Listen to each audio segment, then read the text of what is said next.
बहुत बहुत स्वागत है प्यारे बच्चों आप सभी का आज के सेशन में। और ये सेशन क्लास 11th का आपका हिस्ट्री यानी कि इतिहास का जो सब्जेक्ट है बच्चों, इसके फाइनल के एग्जाम के लिए बहुत ज़्यादा इंपॉर्टेंट है। क्योंकि इस एक ही सेशन में आपके हिस्ट्री के पूरी की पूरी बुक से हम लोग मोस्ट इंपॉर्टेंट केस बेस्ड यानी कि स्रोत आधारित, जिसे आप सोर्स बेस्ड क्वेश्चन भी कह सकते हैं, उनको डिस्कस करने वाले हैं। ठीक है, और ज़्यादा नहीं, आपको मैं 10+ बताऊंगा। ठीक है, 10+ ऐसे सोर्स बताऊंगा जो ज्यादातर पेपर में आते हैं। ठीक है, और देखो हिंदी मीडियम में आपको मैं जरूर समझाऊंगा बहुत अच्छे से, लेकिन इंग्लिश मीडियम में आपको मैं वो शो कर दूंगा। ठीक है, उसका ट्रांसलेशन, और आप उसको वहां से पढ़ लीजिएगा। ठीक है, क्योंकि दोनों मीडियम में समझाऊंगा तो ये सेशन कम से कम 3-4 घंटे तक का पहुंच जाएगा। That's why. ओके, चलो शुरू करते हैं बच्चों, बिना देरी करते हुए। देखो, कोई भी डाउट वगैरह हो बच्चों तो आप हमें इंस्टाग्राम पे पूछ सकते हो। और हाँ, बहुत से बच्चों की शिकायत होती है कि सर जी आप ना जो वीडियो अपलोड करते हो ना, नोटिफिकेशन नहीं आता है। तो आप सारे बच्चे टेलीग्राम ग्रुप को जरूर से ज्वाइन कर लो। अब मैं हर एक वीडियो का जो लिंक है वो टेलीग्राम ग्रुप पे जरूर भेज दिया करूंगा, जिससे कि आपको यूट्यूब से अगर नोटिफिकेशन नहीं मिले तो टेलीग्राम पे जब मैसेज आएगा तब तो आओगे, है ना। That is why. ओके, चलो शुरू करते हैं बच्चों। देखो, हमारा सबसे पहला और मोस्ट इंपॉर्टेंट जो स्रोत है वो है चैप्टर 1 से वारका शीर्ष का। ठीक है, वारका शीर्ष का ये आपका जो स्रोत है काफी इंपॉर्टेंट है। अब कैसे इससे क्वेश्चन बनेंगे जरा ध्यान से देखो। पहले हम इसे पढ़ लेते हैं एक बार, क्या कहा गया है, फिर हम इसके क्वेश्चन वगैरह को देखेंगे कि इसमें क्या है क्या नहीं, सारी चीजें। देखो, इसको ना मैं पतला कर देता हूं। हाँ, देखो क्या कहा गया है। 3000 ईसा पूर्व उरुक नगर में स्त्री का यह सिर एक सफेद संगमरमर को तराश कर बनाया गया था। इसकी आंखों और भौहों में क्रमशः नीले लाजवद और सफेद सीपी और काले डामर की जड़ाई की गई होगी। सिर के ऊपर एक खांचा बना हुआ है इस तरीके से, जो कि शायद गहना पहनने के लिए बनाया गया था। यह मूर्ति कला का विश्व प्रसिद्ध नमूना है। इसे इसके मुख, ठोड़ी और गालों को सुकोमल यानी कि सुंदर बनावट के लिए इसकी प्रशंसा की जाती है। यह एक ऐसे कठोर पत्थर में तराशा गया जिसे काफी अधिक दूर से लाना पड़ा होगा। क्वेश्चन क्या क्या बनेंगे। वारका शीर्ष को कब और किस पत्थर को तराश के बनाया गया था बच्चों, तो 3000 ईसा पूर्व नगर में स्त्री का यह सिर एक सफेद संगमरमर के पत्थर को तराश के बनाया गया था। स्त्री का जो सिर है बच्चों, इसको किस प्रकार बनाया गया, इसकी 2 विशेषताएं बताओ। तो इसकी आंखों और भौहों में क्रमशः नीले लाजवद और सफेद सीपी की काले डामर की जड़ाई की गई होगी। सिर के ऊपर एक खांचा बना हुआ है जो शायद गहना पहनने के लिए उपयोग में लाया जाता होगा। इसके अलावा स्त्री की मूर्ति या सिर की प्रसिद्धि का कारण क्या था बच्चों, तो कारण यह था क्योंकि यह मूर्ति कला का विश्व प्रसिद्ध नमूना है। इसके मुख, ठोड़ी, गाल ये सुकोमल सुंदर बनावट के लिए इनकी प्रशंसा की जाती है। ठीक है, तो वारका शीर्ष के आपके ये क्वेश्चन रहेंगे। सेम इसी का आप इंग्लिश ट्रांसलेशन देखेंगे तो ये वारका शीर्ष हो जाएगा। वारका हेड बोलेंगे इसको, टॉप नहीं हेड बोलेंगे। और इस तरीके से आपका ये रहेगा। ठीक है, तो कब बना था और किस पत्थर को तराश के, तो 300 BC में, और मार्बल को तराश के बना था। ठीक है, इसकी 2 विशेषताएं क्या है बच्चों, तो आईज एंड आईब्रोज की विशेषताएं आ जाएंगी, और एक पॉइंट ये हो जाएगा आपका, और आपका थर्ड का ये हो जाएगा। ठीक है, चलो सेकंड क्वेश्चन है बच्चों परीक्षा प्रणाली के बारे में। ठीक है, और ये वाला भी ज्यादातर पेपर में आता है। ठीक है, परीक्षा प्रणाली के बारे में क्या है बच्चों, देखो अभिजात सत्ताधारी वर्ग में प्रवेश ज्यादातर इम्तिहान के जरिए था। इसमें 8 भाग वाला निबंध निर्धारित पत्र में शास्त्रीय चीनी में लिखना होता था। यह परीक्षा विभिन्न स्तरों पे हर 3 साल में 2 बार आयोजित की जाती थी। पहले स्तर की परीक्षा में केवल 1 से 2% लोग 24 साल की उम्र तक ही पास हो पाते थे और जो वे बन जाते थे। इस डिग्री से उन्हें निचले कुलीन वर्ग में प्रवेश मिल जाता था। 1850 से पहले किसी भी समय 5,26,869 सिविल और 2,12,330 सैन्य प्रांतीय डिग्री वाले पूरे देश में लोग मौजूद थे। देश में लगभग 27,000 राजकीय पद थे, इसलिए कई निचले दर्जों की डिग्री धारकों के पास नौकरी थी नहीं, क्योंकि ये तो वही बात होगी ना कि डिग्री तो बहुतों के पास में लेकिन जॉब नहीं है। यह इम्तिहान विज्ञान और प्रौद्योगिकी के विकास में बाधक का काम करता था, क्योंकि इसमें सिर्फ साहित्यिक कौशल की मांग थी। क्योंकि यह क्लासिकी चीनी सीखने के हुनर पर आधारित था, जिसकी आधुनिक विश्व में कोई प्रासंगिकता नजर नहीं आती थी, इसीलिए 1905 में इस पे खत्म कर दिया गया। 1905 में इसको खत्म कर दिया गया था। क्वेश्चन क्या क्या बनेंगे बच्चों, चीन में अभिजात सत्ताधारी वर्ग में प्रवेश के लिए परीक्षा प्रणाली का वर्णन करिए। तो बच्चों इसमें क्या होता था, अभिजात सत्ताधारी वर्ग में प्रवेश कैसे होता था, इम्तिहान के द्वारा। कैसा इम्तिहान, 8 भाग वाला एक निबंध पत्र ने लिखना होता था शास्त्रीय चीनी में, ठीक है। और ये परीक्षा हर 3 साल में 2 बार होती थी। ओके, बस इतना आंसर आपको लिखना है, सिर्फ इतना और ज्यादा नहीं। चीन में यह प्रणाली कब और क्यों समाप्त कर दी गई बच्चों, तो यह प्रणाली क्लासिकी चीनी सीखने के हुनर पर आधारित थी, जिसका आधुनिक विश्व में कोई प्रासंगिकता नहीं थी, इसीलिए 1905 में इसको समाप्त ही कर दिया, ठीक है। अब है बारी चीनी क्रांति से आप क्या समझते हैं बच्चों, चीनी क्रांति, तो चीन की 1911 की क्रांति के फलस्वरूप चीन के अंतिम राजवंश चिंग राजवंश की समाप्ति हुई और चीन एक गणतंत्र बन गया। यह एक बहुत बड़ी घटना थी। 20वीं शताब्दी में चीन एशिया का प्रथम देश था जहां गणतांत्रिक सरकार की स्थापना हुई, ठीक है। मेन आंसर आपको बस इतना लिखना है, ये इतनी लाइन में, ठीक है। यहां तक इतना आंसर आपको लिखना है, ज्यादा नहीं, सिर्फ इतना। ये तो मैंने आपको बड़ा करके बता दिया वैसे। ओके, चलो अब ये आपका इंग्लिश में हो जाएगा बच्चों, एग्जामिनेशन सिस्टम चाइना का, तो वो क्या है बच्चों, और इसके क्वेश्चंस आप यहाँ पे इजीली पढ़ सकते हैं। क्वेश्चन नंबर 3 है बच्चों, बेनेडिक्टीन के बारे में, ठीक है। बेनेडिक्टीन मठों में भिक्षुओं के लिए एक हस्तलिखित पुस्तक होती थी। तो ये क्या है बच्चों, पुस्तक है जिसमें नियमों के लिए 17 अध्याय होते थे। इसका पालन भिक्षुओं के द्वारा कई सदियों तक किया जाता रहा। इस पुस्तक के कुछ नियम, जैसे कि अध्याय 6 में भिक्षुओं को बोलने की आज्ञा कभी कभी ही दी जानी चाहिए। अध्याय 7 विनम्रता का अर्थ आज्ञा पालन। अध्याय 33 किसी भी भिक्षु को निजी संपत्ति नहीं रखनी चाहिए। अध्याय 47 आलस्य आत्मा का शत्रु है, इसलिए भिक्षु भिक्षुणियों को निश्चित समय में शारीरिक श्रम और निश्चित घंटों में पवित्र पाठ करना चाहिए। इसके अलावा अध्याय 48 है, मठ इस प्रकार बनाने चाहिए कि आवश्यकता की समस्त वस्तुएं, जल, उद्यान, कार्यशाला, सभी उसकी सीमा के अंदर हो, इस तरीके के। तो क्वेश्चन पहला है, बेनेडिक्टीन क्या है बच्चों, तो मठों में भिक्षुओं के लिए एक हस्तलिखित पुस्तक थी जिसमें 73 अध्याय लिखे थे। नम्रता का अर्थ होता है कोमल हृदय या फिर आज्ञा का पालन करना। मठ किस प्रकार बनाए जाने चाहिए, ये किस अध्याय में दिया गया था बच्चों, तो अध्याय नंबर 48 में। अब है बच्चों भिक्षुओं की विशेषता लिखो। तो यहाँ पे आपको मैं 3 विशेषताएं बताऊंगा, जैसे कि पेपर में 3 नंबर में क्वेश्चन आए तो आप ये 3 विशेषताएं लिख दोगे तो सोर्स और 3 नंबर का क्वेश्चन उसकी तैयारी हो जाएगी। तो भिक्षुओं की विशेषताएं, भिक्षु मठों में रहते थे, मठों में, और ये आम आबादी से दूर रहते थे। इन्हें निश्चित और विशेष नियमों का पालन करना होता था। भिक्षु अपना सारा जीवन औबे में रहने और समय प्रार्थना करने और अध्ययन और कृषि जैसे शारीरिक श्रमों में लगाते थे। पादरी कार्य जो कि सिर्फ पुरुष कर सकते थे, इसके विपरीत भिक्षु की जिंदगी पुरुष और स्त्रियां दोनों जी सकती थी। ऐसे पुरुष भिक्षु को मोंग कहते थे और स्त्रियां जो थी भिक्षु, उन्हें नन कहा जाता था। ओके, इस तरीके से आप इसको देखेंगे। तो बच्चों एक बार जल्दी से बताएंगे, क्या आपको ये वाला समझ में आ गया है? एक बार सारे बच्चे चैट सेक्शन में लिखेंगे अगर समझ में आ गया है तो, ठीक है। जल्दी से बताएंगे, ये वाला आपको समझ में आ गया? बेनेडिक्टीन वाला बहुत ही सिंपल सा है लेकिन इंपॉर्टेंट है बच्चों, है ना। तो इस तरीके से देख लेंगे। यस सर जी, आ गया समझ, वेरी गुड वेरी गुड। और बाकी के आपके ये कुछ क्वेश्चन होंगे, ठीक है। चलो अगला वाला है बच्चों, सिडनी के इलाके का वर्णन। क्या है? सिडनी के इलाके का वर्णन 1790 में। तो आप चाहो तो इसको, ये थोड़ा सा ज़्यादा हो जाएगा बड़ा पढ़ने में, मैं आपको क्वेश्चन इसका बताऊंगा, ठीक है। अब इसमें जो हमारा पहला क्वेश्चन है ये बताता है कि उपरोक्त पंक्तियों का वर्णन किसके बारे में है तथा कब किया गया, ठीक है। तो ये जो उपरोक्त पैसेज है किसके बारे में है? अब ये भी हमने देखे थे यहाँ पे, किसके बारे में? सिडनी के बारे में, ठीक है। किसके बारे में? सिडनी के बारे में। तो ये है तो सिडनी के इलाके के बारे में, लेकिन ये नहीं पता कब का है, तो 1790 का है ये, ठीक है। आदिवासियों के उत्पादन को नष्ट करने के क्या दुष्परिणाम हुए, वर्णन कीजिए। तो बच्चों आदिवासी जो थे, जब इनके उत्पाद को नष्ट कर दिया गया, ठीक है, तो इसके क्या परिणाम निकल के सामने आए बच्चों? एक तो हजारों लोग भूख की वजह से मरने लगे।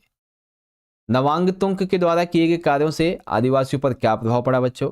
तो नवांगतुंग बिना वजह पेड़ों को काटते थे, जिससे आदिवासी ना तो डोंगी बना सकते थे, ना ही तो जंगली शहद इकट्ठा कर सकते थे, और ना ही जानवर पकड़ सकते थे। किसी पवित्र अनुष्ठानिक भूमि के निर्माण कहकर पत्थर को हटाकर उनका चट्टा लगा दिया गया। मिट्टी को खोदकर उसे आकार देकर पका दिया गया। जमीन में गड्ढे बना दिए गए। बहुत भारी भरकम इमारतें बना के तैयार कर दी गई, जिसके कारण आदिवासी इन बस्तियों से बचकर दूर रहने लगे थे, ठीक है, तो इस तरीके से आप इसको लिखेंगे और ये आपका ऐसे रहेगा। अब सेम इसी का इंग्लिश मीडियम में देखेंगे बच्चों, ये रहा आपका a description of the Sydney area 1790। Okay, ये रहा बच्चों। फिर है हमारा अगला वाला, कलाकार और यथार्थवाद। तो क्या है बच्चों, ध्यान से देखिए, कला प्रकृति में रची बसी होती है, जो इसके सार को पकड़ सकता है वही इसे हासिल कर सकता है। इसके अलावा आप अपनी कला को गणित के द्वारा दर्शा सकते हैं। जिंदगी की अपनी आकृति से अपनी कृति जितनी जुड़ी होगी उतना ही सुंदर आपका चित्र होगा। कोई भी आदमी सिर्फ अपना कल्पना मात्र से ही एक सुंदर आकृति नहीं बना सकता जब तक कि उसके सामने मन को जीवन की प्रति छवि से ना भर लिया हो। ठीक है, अब क्वेश्चंस क्या है इसके, व्यक्ति सुंदर आकृति किस प्रकार बना सकता है? तो जिंदगी की अपनी आकृति से अपनी कृति जितनी जुड़ी होगी उतना ही सुंदर आपका चित्र बनेगा। ठीक है, तो आपका जुड़ा हुआ होना उसके साथ में जरूरी है। फिर व्यक्ति कल्पना मात्र से एक सुंदर आकृति क्यों नहीं बना सकता, वर्णन कीजिए। क्योंकि देखो, वो व्यक्ति कल्पना मात्र से एक सुंदर आकृति नहीं बना सकता जब तक उसने अपने मन को जीवन के प्रति छवि से ना भर लिया हो। ठीक है, वो नहीं बना पाएगा। यथार्थवाद क्या है बच्चों? यथार्थवाद है शरीर विज्ञान, रेखा गणित, भौतिकी, सौंदर्य की उत्कृष्ट भावना ने इतालवी कला को नया रूप दिया, जिसे बाद में यथार्थवाद कहा गया और ये 19वीं शताब्दी तक चलती रही। ठीक है, तो ये होता है यथार्थवाद। अब इसी को इंग्लिश में आर्टिस्ट एंड रियलिज्म, तो ये बहुत ही छोटा सा है और इसके क्वेश्चन आंसर भी आप एक ही बार में दे सकते हैं स्क्रीन पे। ठीक है, सॉरी सर, क्लास कब तक होगी? ये क्लास आपकी चलेगी 8:30 तक। ठीक है, कितनी? 8:30 तक आपकी क्लास चलेगी, कम से भी कम। चलो, तो ये हो जाएगा आपका यहाँ पे। अगला है बच्चों हमारा जापानी भाषा। ठीक है, अगला है हमारा जापानी भाषा। तो देखो क्या लिखा हुआ है, जापानी भाषा एक साथ 3 लिपियों का प्रयोग करती है। इसमें एक कांजी जापानियों ने चीनियों से 6वीं शताब्दी में ली, क्योंकि उनकी भाषा चीनी भाषा से बहुत अलग है। उन्होंने 2 ध्वन्यात्मक वर्णमालाओं का विकास किया, हीरागाना और काताकाना। हीरागाना नारी सुलभ समझी जाती है क्योंकि हेयान काल में बहुत सी लेखिकाएं इसका इस्तेमाल करती थी। मुरासाकी, ठीक है, काताकाना मुरासाकी, यह चीनी चित्रात्मक चिन्हों और ध्वन्यात्मक अक्षरों को मिलाकर लिखी जाती है। शब्द का प्रमुख भाग कांजी के चिन्ह को लिखा जाता है और बाकी का हीरागाना में। ध्वन्यात्मक अक्षरमाला की मौजूदगी के लिए कुछ ये बातें हैं और जापानी भाषा की ये चीजें हैं। क्वेश्चन देखते हैं पहला, कांजी लिपि जापानियों ने किस देश से और कब ली थी? तो कांजी लिपि जापानियों ने चीनियों से 6वीं शताब्दी में ली थी। हीरागाना नारी सुलभ समझी जाती थी, क्यों? क्योंकि हेयान काल में बहुत सी लेखिकाएं इसका इस्तेमाल करती थी, जैसे कि मुरासाकी, ठीक है, या फिर हीरागाना, इस तरीके से। 1870 के दशक में विद्यालय व्यवस्था में क्या बदलाव आया, ये बताइए। तो बच्चों 1870 के दशक में विद्यालय व्यवस्था में बहुत सारी बदलाव आए थे, जैसे कि लड़के और लड़कियों के लिए स्कूल जाना अनिवार्य कर दिया गया था। पढ़ाई की फीस बहुत कम कर दी गई थी। आधुनिक विचारों पर ज़्यादा जोर दिया जाने लगा था। राज्य की प्रतिष्ठा और जापानी जो इतिहास का अध्ययन है उस पर बल दिया गया। ठीक है, और किताबों के चयन और शिक्षकों के प्रशिक्षण पे नियंत्रण रखा गया। कुछ ये बातें थी। ओके, चलो, सेम इंग्लिश मीडियम में जापानीज लैंग्वेज के बारे में है बच्चों, और इसे आप पढ़ लो यहाँ से और इसके क्वेश्चन आंसर भी आप एक ही बार में देख सकते हैं। ठीक है, चलो, क्वेश्चन नंबर तो है ही नहीं इसमें, बस किए जा रहे हैं। देखो, निकोलो मैकियावेली, ठीक है, निकोलो मैकियावेली, तो इन्होंने अपने ग्रंथ द प्रिंस में 15वें अध्याय में मनुष्य के स्वभाव के बारे में बताया। ठीक है, निकोलो जी कहते हैं कि काल्पनिक बातों को यदि अलग कर दें तो केवल उन्हीं विषयों के बारे में हम सोचेंगे जो वास्तव में हैं। मैं ये कहता हूं कि जब मनुष्यों के बारे में चर्चा होती है, ठीक है, तो इनमें अनेक गुण होते हैं जिनके कारण भी प्रशंसा या निंदा के योग्य बनते हैं। उदाहरण के लिए, कुछ को दानी माना जाता है, कुछ को कंफ्यूज मानते हैं, कुछ लोगों को हितैषी माना जाता है, तो अन्य लोगों को लोभी मानते हैं, कुछ निर्दयी, कुछ दयालु। एक व्यक्ति अविश्वसनीय तो दूसरा घमंडी, एक व्यक्ति कामुक तो दूसरा पवित्र, एक निष्कष्ट तो दूसरा चालाक, अड़ियल लचीला तो गंभीर, दूसरा छिचोरा, एक धार्मिक तो दूसरा संदेही, है ना। तो इस तरीके से देखेंगे कि ये है यहाँ पे। इसके अलावा मैकियावेली मानते थे कि सभी मनुष्य बुरे हैं और वे अपने दुष्ट स्वभाव को प्रदर्शित करने में सदैव तत्पर रहते हैं, क्योंकि कुछ हद तक मनुष्य की इच्छाएं अपूर्ण रह जाती है। मैकियावेली ने देखा कि इसके पीछे का मुख्य कारण मनुष्य अपने समस्त कार्यों में अपना स्वार्थ देखता है। अब है पहला वाला प्रश्न, उपरोक्त विवरण किस पुस्तक से लिया गया और इसके लेखक का क्या नाम है? तो बच्चों पुस्तक का नाम है, ठीक है, पुस्तक का नाम है क्या नाम है, द प्रिंस, और लेखक का नाम है द निकोलो मैकियावेली। ओके, और 15वें अध्याय का है। निकोलो मैकियावेली मनुष्य के स्वभाव के बारे में क्या लिखते हैं? तो लिखते हैं कि मनुष्य के अंदर अनेक गुण होते हैं जिसके कारण वो प्रशंसा निंदा के पात्र बनते हैं। अब क्या क्या गुण हैं अभी हमने पढ़े थे। मनुष्य की इच्छाएं अपूर्ण क्यों रह जाती हैं भाई? तो वैकल्पिक मानना यह है कि सभी मनुष्य बुरे होते हैं और अपने दुष्ट प्रभाव को प्रदर्शित करने के लिए हमेशा सदैव तत्पर रहते हैं। मनुष्य अपने समस्त कार्यों में अपना जो अपना व्यर्थ है, स्वार्थ है, वो देखता है, इसलिए कुछ हद तक मनुष्य की इच्छाएं अपूर्ण रह जाती हैं, ये चीजें। ओके, चलो, तो हमारा ये वाला पार्ट होगा अब यहाँ पे, ठीक है। अब इसी का इंग्लिश में निकोलो मैकियावेली, ठीक है, निकोलो मैकियावेली, ये आपके पॉइंट है और ये क्वेश्चन है। अगला है बच्चों, महान मुखिया का संदेश। क्या है? महान मुखिया का संदेश। क्या संदेश दिया? इसलिए वॉशिंगटन में बैठा महान मुखिया जब यह संदेश भेजता है कि हमारी जमीन खरीदना चाहता है तो वह हमसे कुछ ज़्यादा ही उम्मीद करता है। महान मुखिया का संदेश है कि वह हमारे लिए कोई जगह मुकर्रर कर देंगे ताकि हम आराम से वहाँ रह सकेंगे। वह हमारे पिता और हम उनके बच्चे होंगे, इसलिए हम इस ज़मीन को खरीदने जाने के प्रस्ताव पर विचार करेंगे। लेकिन ये आसान ना होगा क्योंकि यह ज़मीन हमारे लिए पावन है। धाराओं और नदियों में बहता हुआ चमकीला पानी सिर्फ पानी नहीं, वह हमारे पुरखों का लहू है। अगर हम आपको ज़मीन बेच दें तो आप यह याद रखना कि आप वह पवित्र हैं और अपने बच्चों को सिखाना होगा कि वह पवित्र हैं, है ना। और कुछ ये बात है।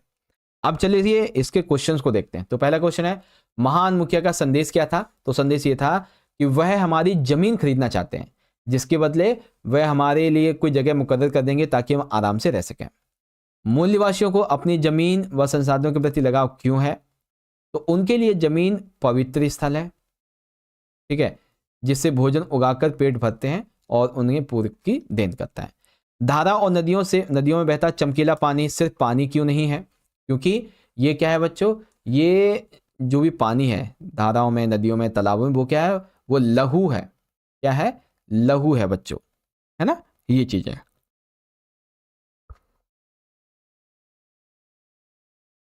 चलो इसी का इंग्लिश मीडियम में देखेंगे, message from the great chief, ठीक है। ग्रेट चीफ से क्या मैसेज मिलता है इसके बारे में यहां से पढ़ लेंगे सारे बच्चे। चलो अगला है बच्चों, बालसार कास्टिलियोनी, ठीक है। ये एक ऐसा पैसेज है जो कि अभी तक एक बार आया केवल, है ना। तो मैं सजेस्ट करूंगा कि आप इसे लाइव सेशन के एंड होने के बाद में पढ़ लेना, ठीक है। इसको लाइव सेशन और वीडियो के एंड होने के बाद में पढ़ लेना आप, ठीक है। चलो हम देखेंगे ये वाला फुकुजावा युकिची, ठीक है, फुकुजावा युकिची, ये वाला देखते हैं। तो देखो बच्चों क्या है फुकुजावा युकिची के बारे में। तो इनका जन्म एक गरीब समुदाय परिवार में हुआ। इनकी शिक्षा नागासाकी और ओसाका में हुई। इन्होंने डच और पश्चिमी विज्ञान पढ़ा और बाद में अंग्रेजी भी पढ़ा। 1860 में अमेरिका में पहली जापानी दूतावास के अनुवादक के रूप में ये रहे। इससे इन्हें पश्चिम पर किताब लिखने के लिए बहुत कुछ मिला। उन्होंने अपने विचार क्लास के नहीं बल्कि बोलने चालने की आम भाषा में लिखे। यह किताब बहुत ही लोकप्रिय हुई। इन्होंने एक शिक्षा संस्थान स्थापित किया जो कि केओ विश्वविद्यालय के नाम से है ना। और कुछ यहाँ पे और कुछ बातें बच्चों कि जापान के प्राकृतिक संसाधनों के बारे में है। स्वर्ग ने इंसान को इंसान से ऊपर नहीं बनाया है, इंसान ने ही इंसान को नीचे बनाया है, कुछ ऐसी बातें, है ना। क्वेश्चन देखते हैं बच्चों। क्वेश्चन, फुकुजावा युकिची जापान के किस काल के प्रमुख बुद्धिजीवियों में से एक हैं? तो वो मेजी काल के हैं। मेरोकुशा क्या है? जापान को अपने में से एशिया को निकाल फेंकना चाहिए, उनका क्या तात्पर्य था? ठीक है, तो मेरोकुशा एक संस्था है जो कि पश्चिमी शिक्षा का प्रचार करती है। तात्पर्य यह है कि जापान के अंदर जितने भी एशिया के गुण हैं, नियम है, उसे बाहर निकाल देना चाहिए, ठीक है, हमें नहीं, अपने गुणों को।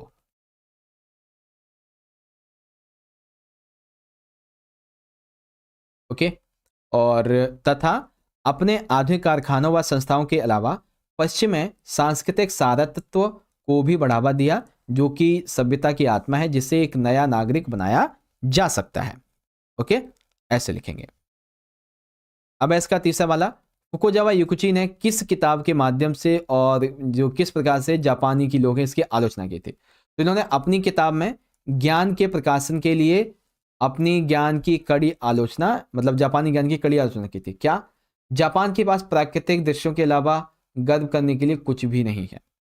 ठीक है, इसके अलावा उन्होंने क्या बोलते हैं, आधुनिक कारखानों व संस्थाओं के अलावा पश्चिम में सांस्कृतिक जो सादर तत्व है इसको बढ़ाया। उनके मुताबिक सभ्यता की आत्मा है ये, ठीक है, उसके जरिए एक नया नागरिक बनाया जा सकता है। इनका सिद्धांत था स्वर्ग ने इंसान को बनाया है, इंसान को ऊपर नहीं बल्कि इंसान को नीचे बनाया गया है ना, इस तरीके से। चलो, सेम इंग्लिश में फुकुजावा युकुची के बारे में ये बातें हैं और इसे आप यहाँ से पढ़ सकते हो बच्चों इजीली।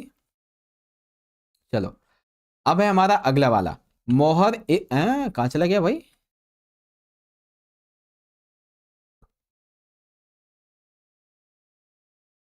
हाँ, अब है मोहर एक शहरी शिल्पकृति। मोहर एक शहरी शिल्पकृति, तो देखो क्या है।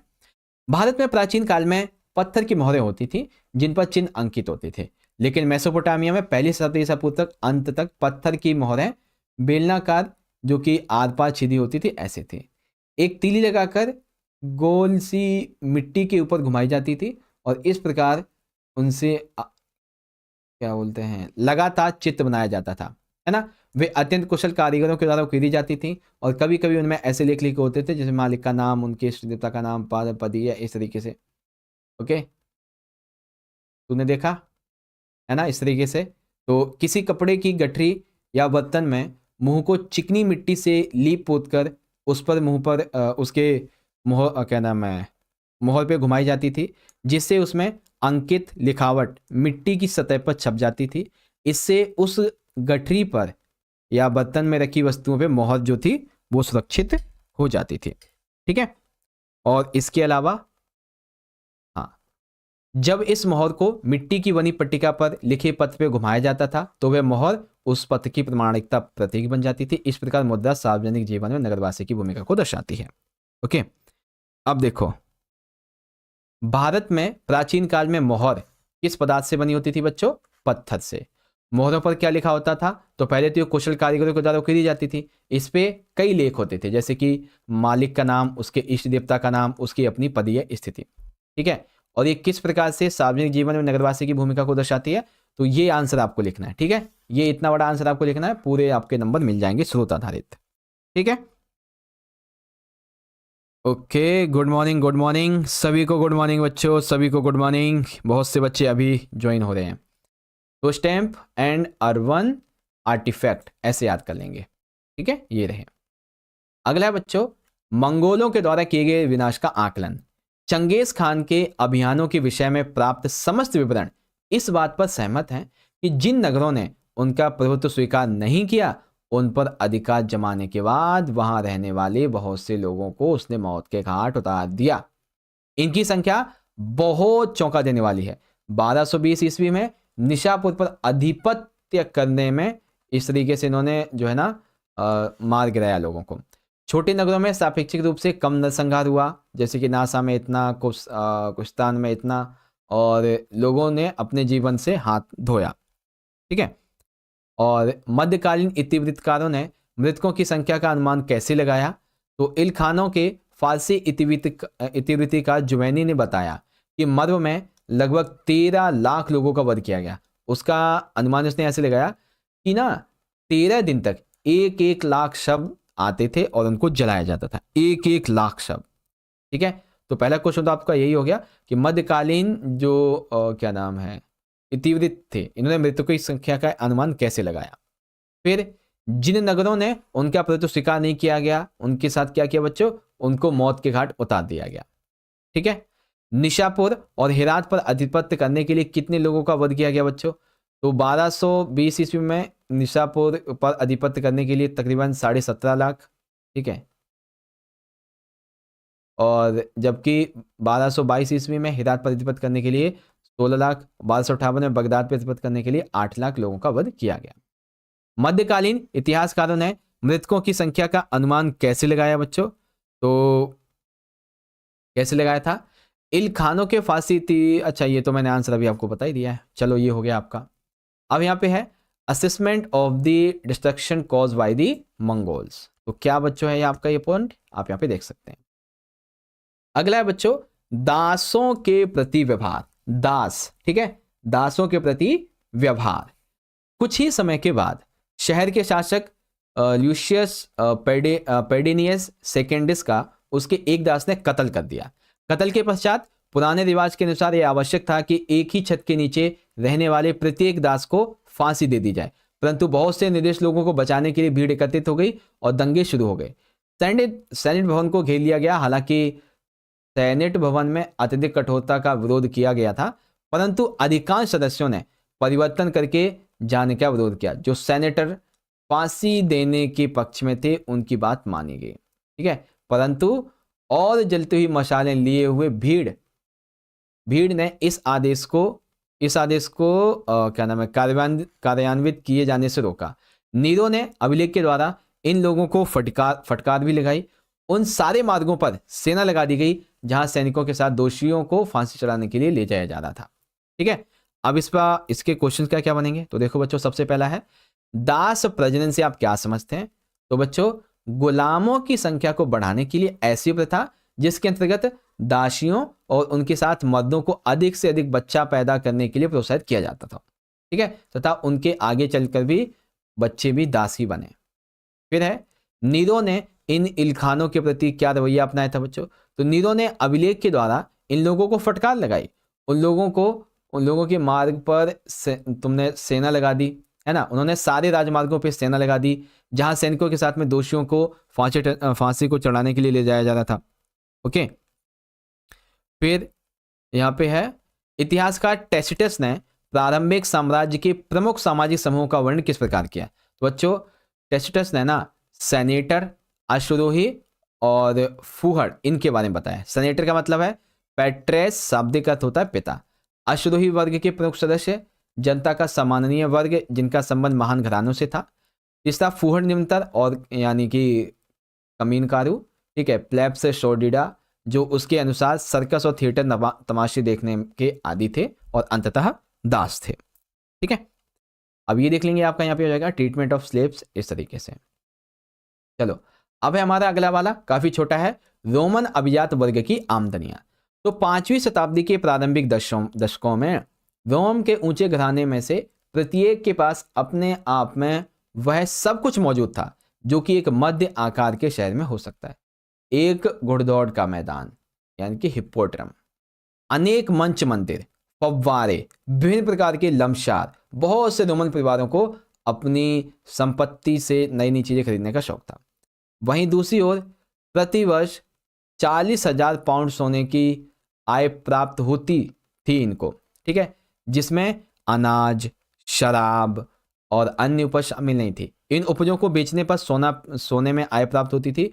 1/3 के बराबर आमदनी इनकी होती थी। रोम में द्वितीय श्रेणी के परिवारों की आय 1000 से 1500 पाउंड थी। हिप्पोड्रम क्या है बच्चों, एक घुड़दौड़ का मैदान। रोम के द्वितीय श्रेणी लोगों की आय कितनी होती थी, 1000 से, द्वितीय श्रेणी की बात होती है ना, 1000 से 1500, ठीक है।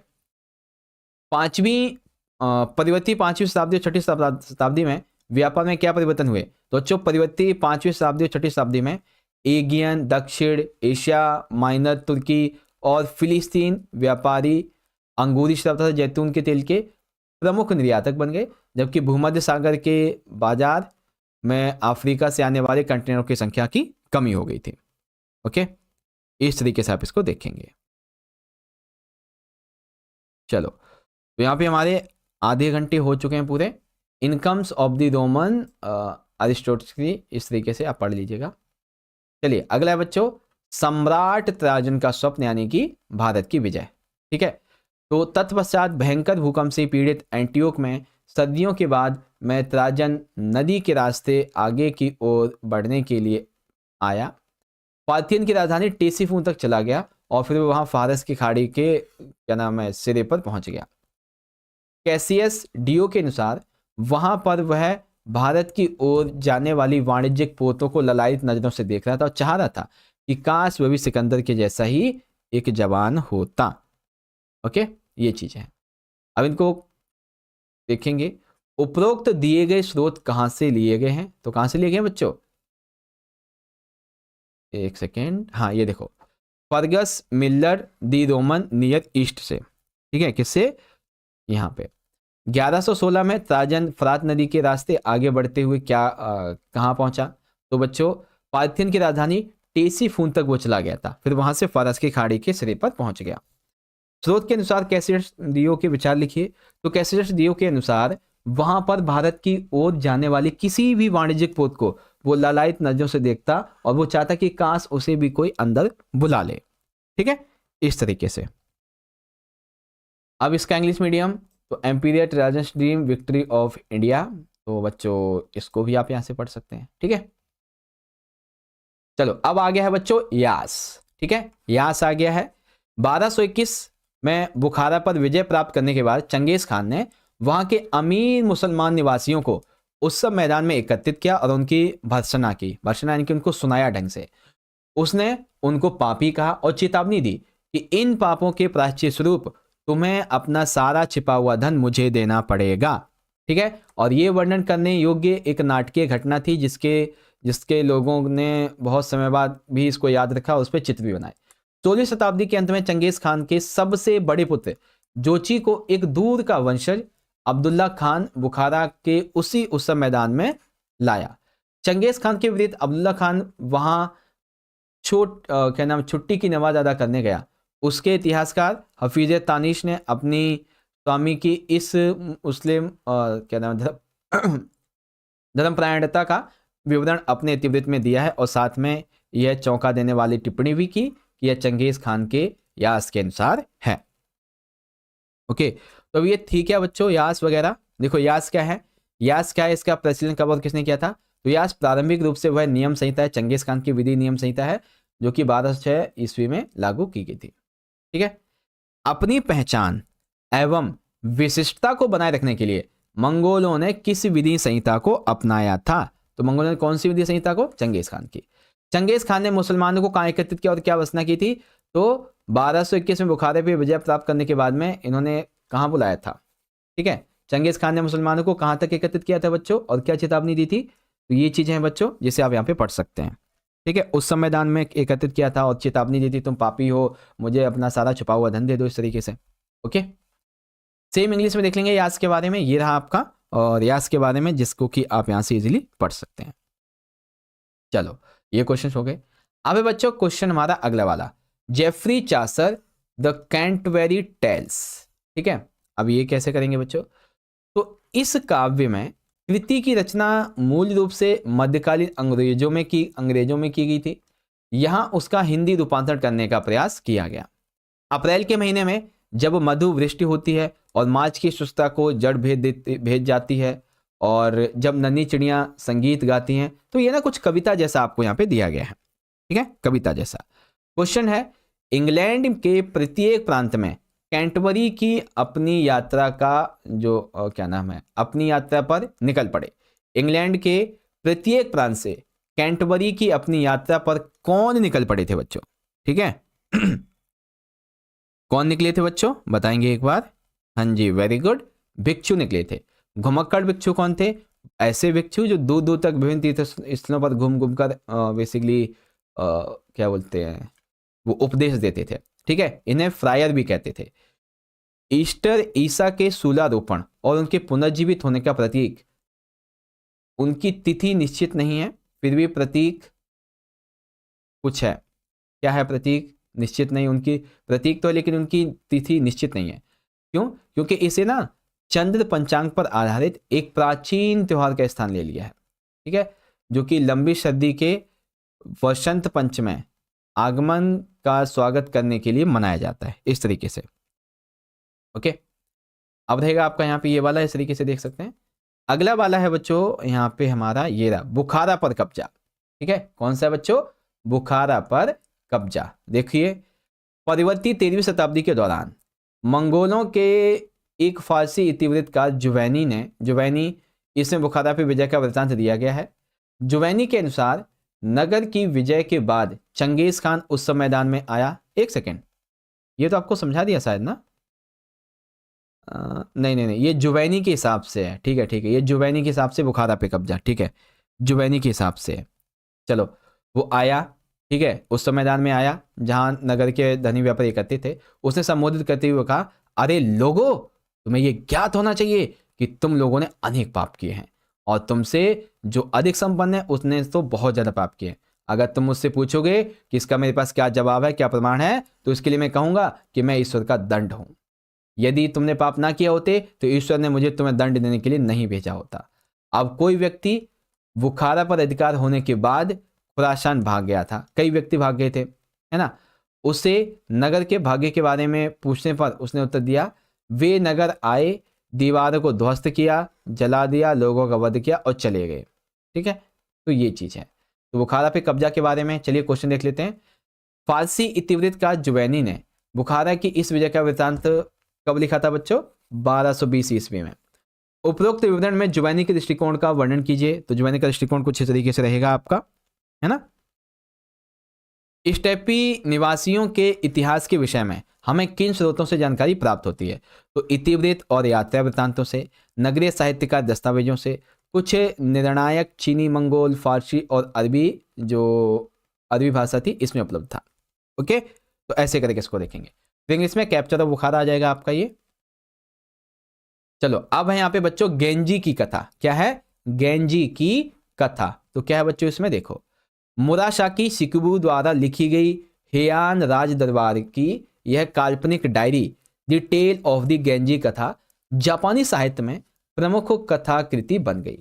इस काल में मुराशाकी जैसी अनेक लेखिकाएं उभरी जिन्होंने जापानी लिपि का इस्तेमाल किया, जबकि पुरुषों ने चीनी लिपि का। चीनी लिपि का इस्तेमाल शिक्षा और सरकार में होता था। इस उपन्यास में कम गंजी की रोमांचक जिंदगी दर्शाई गई है और हेयान राज दरबार के अभिजात वातावरण की जीती जागती तस्वीर पेश की गई है। ठीक है, इसमें यह भी दिखाया गया है कि औरतों को अपने पति चुनने और अपनी ज़िंदगी जीने के लिए कितनी जो आज़ादी है वो मिलती है। ओके, ये चीज़ें हैं। तो क्वेश्चन देखेंगे बच्चों। क्वेश्चन है, गेंजी की कथा किसने लिखी? ठीक है, किस में लिखी, किसने? तो मुराशाकी शिकुबू के द्वारा ये लिखी गई थी हेयान में। किसमें? हेयान में लिखी गई है। ओके, और हाँ, हेयान में लिखी गई। हेयान राज दरबार की यह काल्पनिक diary the tale of the Genji जापानी साहित्य में प्रमुख कथाकृति बन गई। ठीक है, उसके बाद शिक्षा और सरकार में किसकी लिपि का उपयोग किया जाता था? तो चीनी लिपि का। इस गद्यांश में जो समझने का प्रयास किया जा रहा है, क्या समझाने का प्रयास किया जा रहा है? तो इस उपन्यास में कुमार गंजी की रोमांचक जिंदगी दर्शाई गई और हेयान राज दरबार के अभिजात वातावरण की जीती जागती तस्वीर पेश की गई। इसमें यह भी दिखाया गया कि औरतों को अपने पति चुनने और अपनी जिंदगी जीने की कितनी आज़ादी हुआ करती थी। ठीक है, इस तरीके से। अब सेम इसी का इंग्लिश वर्जन यहाँ पे देख लेंगे, द टेल ऑफ गेंजी, ये रहा। अब यहाँ पे हमारे साथ 1 से 2 और बचेंगे मेरे हिसाब से। हाँ, 2 और हैं, ज़्यादा नहीं है। नहीं, एक ही तो है ये वाला। हाँ, ये भी वाला है। देखो, प्रस्तर की पट्टी पर यह खुदा था। क्या खुदा था? होपी यह जानते थे कि उनमें पास वापस आने वाली क्या नाम है, उनके पास वापस आने वाले भाई और बहन धरती के पास से कछुओं के रूप में आएंगे। वे इंसान होंगे पर कछुओं के रूप में आएंगे। इसीलिए जब समय आता तो होपी के लोग धरती के उस पर से आने वाले उन कछुओं का स्वागत करने के लिए खास गांव में इकट्ठा हुए। वे सुबह सुबह उठ गए और उन्होंने सूर्योदय देखा। उन्होंने मरुभूमि के पास निगाह दौड़ाई और उन्होंने बख्तवंद स्पेनी कॉन्डविक्टोर दिखलाई पड़े, जो कि धरती के उस छोर से आते कछुओं की तरह लग रहे थे। उन्होंने समझाया कि ये वही हैं जिनका इंतजार था। इसीलिए वे अपने स्पेनी जो इंसान के पास गए और हाथ मिलाने की उम्मीद में अपना हाथ बढ़ाया, लेकिन स्पेनी ने उनके हाथ में कोई सस्ती चीज पकड़ा दी और इससे पूरा उत्तरी अमेरिका में यह बात फैल गई कि बहुत कठिन समय आने वाला है, कि शायद कुछ भाई बहनों ने सभी चीज़ों की पवित्रता को भुला दिया है और इसी वजह से अब धरती पर इंसान की काफ़ी कष्ट बढ़ने वाली हैं। ठीक है, क्वेश्चन देखेंगे क्या बच्चों? क्वेश्चन है, होपी अब किसके निकट रहने वाला समुदाय आदिवासी है? तो कैलिफोर्निया के पास। होपी समुदाय के कुछ कछुओं का स्वागत करने के लिए एक खास गांव में इकट्ठा लोग क्यों हुए थे? क्योंकि होपी ये मानते थे कि उनके पास वापस आने वाले भाई और बहन धरती के पार से कछुओं के रूप में ही आएंगे। वे इंसान और क्या बोलते हैं, हाँ इसीलिए आएंगे। इसीलिए जब समय आया तो होपी लोग धरती के उस रूप से उस पार से आने वाले कक्षों का स्वागत करने के लिए एक खास गांव में एकत्र हुए। उत्तरी अमेरिका में यह बात क्यों फैल गई कि बहुत कठिन समय आने वाला है? जब होपी समुदाय के लोग समुद्र से आने वाले स्पेनी क्या नाम है ये जो होता है ना इंसान के पास गए, स्पेनी इंसान के पास में गए और हाथ निकालने की हाथ मिलाने की उम्मीद में अपना हाथ बढ़ाया, लेकिन स्पेनी ने उनके हाथ में कोई चीज़ सस्ती चीज़ थमा दी। तब कहा गया कि शायद कुछ भाइयों और बहनों को अपनी चीज़ की पवित्रता को उन्होंने भुला दिया है और इसकी वजह से ही धरती पर सभी इंसानों को कष्ट झेलने पड़ते हैं। ठीक है, तो ये था बच्चों आपका सॉस बेस्ड आखिरी। सेम इंग्लिश में it was engraved on the stone slab. ठीक है, तो जितने भी आपके सॉस बेस्ड आपके क्वेश्चन थे बच्चों ऑलमोस्ट मैंने आपको यहाँ पे करवा दी है। आज का ये वाला तो हमारा पूरा हो गया केस बेस्ड वाला। ठीक है, चलिए मिलते हैं लाइव सेशन के आपके उसमें इंपॉर्टेंट क्वेश्चन वाले में। ठीक है, चलिए बहुत बहुत धन्यवाद। जय हिंद, जय भारत, वंदे मातरम।